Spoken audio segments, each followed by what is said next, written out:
اعوذ باللہ من الشیطان الرجیم، بسم اللہ الرحمن الرحیم۔ سورہ مریم کی چند آیتیں پڑھ رہا ہوں۔ جنات عدن التي وعد الرحمن عبادہ بالغیب، ہمیشگی والی جنتوں میں جن کا غائبانہ وعدہ اللہ مہربان نے اپنے بندوں سے کیا ہے۔ انہو کان وعدہ مأتیا، بے شک اس کا وعدہ پورا ہونے والا ہی ہے۔ لا يسمعون فیہا لغوا الا سلاما، وہ لوگ وہاں کوئی لغو بات نہ سنیں گے، صرف سلام ہی سلام سنیں گے۔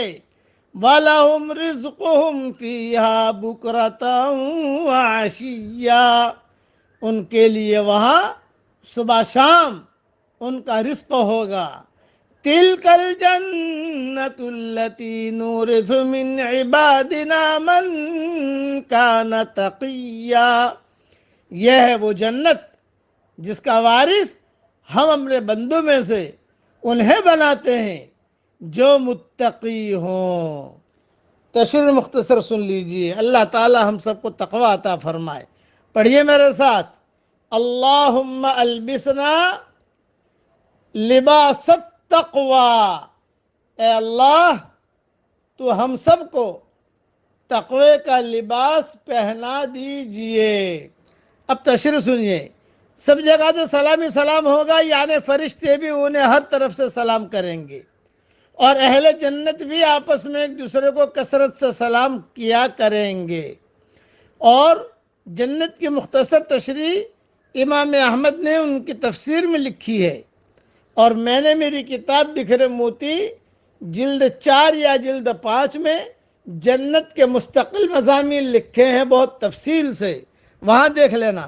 یہاں میں بخاری شریف کی ایک حدیث نقل کر دیتا ہوں کہ جنت میں رات اور دن نہیں ہوں گے۔ امام احمد نے اس کی تفسیر میں کہا ہے کہ جنت میں رات اور دن نہیں ہوں گے، صرف اجالا ہی اجالا اور روشنی ہی روشنی ہوگی۔ حدیث میں ہے، جنت میں داخل ہونے والے پہلے گروہ کی شکلیں 14ویں رات کے چاند کی طرح ہوں گی۔ وہاں انہیں تھوک نہ آئے گا، وہاں انہیں تھوک آئے گا نہ رینٹ، نہ بولو براز، نہ پیشاب پاخانہ۔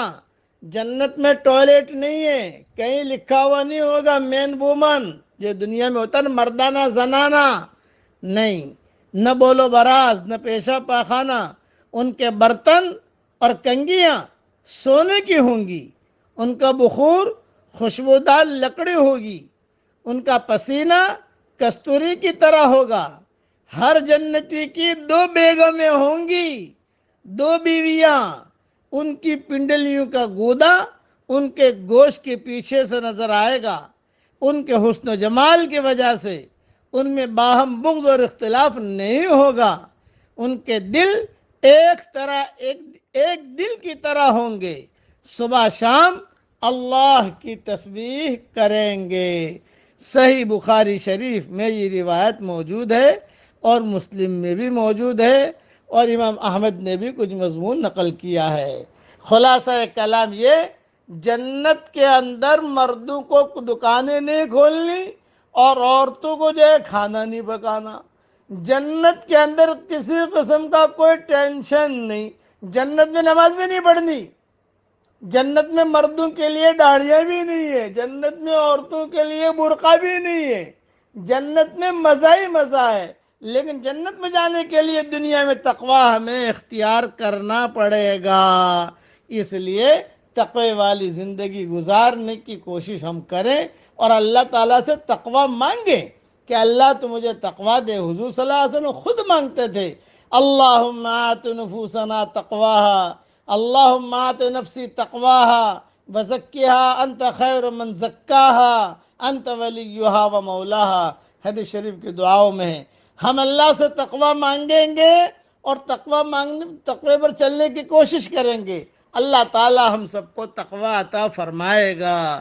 میں دعا کرتا ہوں کہ اللہ تو ہم سب کو تقوی عطا فرما، اور پھر بہت بڑی بڑی جنتوں میں تو ہم سب کو اور ہماری قیامت تک کے آنے والی نسلوں کے ساتھ تو ہم سب کو جنت میں داخلہ مقدر فرما. آمین. وآخر دعوانا ان الحمد للہ رب العالمین.